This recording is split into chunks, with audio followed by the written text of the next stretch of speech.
বিশ্ব হিন্দু পরিষদের পক্ষ থেকে বীরভূমের মল্লারপুর থানায় লিখিত জমা দেওয়া হলো। কারণটা কি? না, কারণটা হচ্ছে বিভিন্ন জায়গায় দেখা যাচ্ছে ওয়াকফ বিলের প্রতিবাদে নেমে হিন্দু ঘরবাড়ি ও দোকানে ভাঙচুর চালাচ্ছে বেশ কিছু দুষ্কৃতীরা।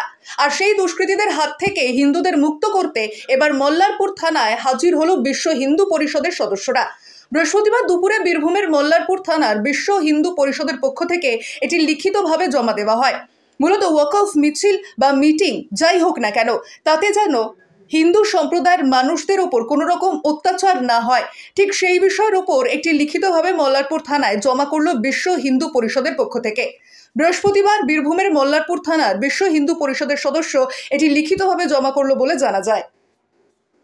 আমরা বিশ্ব হিন্দু পরিষদ মল্লেশ্বর প্রখণ্ডের তরফ থেকে আমাদের রামপুরা এই মল্লারপুর থানার আইসিকে একই ডেপুটেশন দিলাম। আপনারা সকলেই জানেন যে ওয়াকফ আইন বিরোধী আইনের নাম করে চারিদিকে একটা অরাজকতা চলছে। আইনের বিরোধিতা শুধুমাত্র উদ্দেশ্য নয়, উদ্দেশ্য হচ্ছে যে হিন্দুদের উপর ক্ষয়ক্ষতি করা, হিন্দু সমাজের উপর আক্রমণ করা, হিন্দুদের মন্দিরের উপর আক্রমণ করা, হিন্দুদের প্রাণহানি ঘটানো।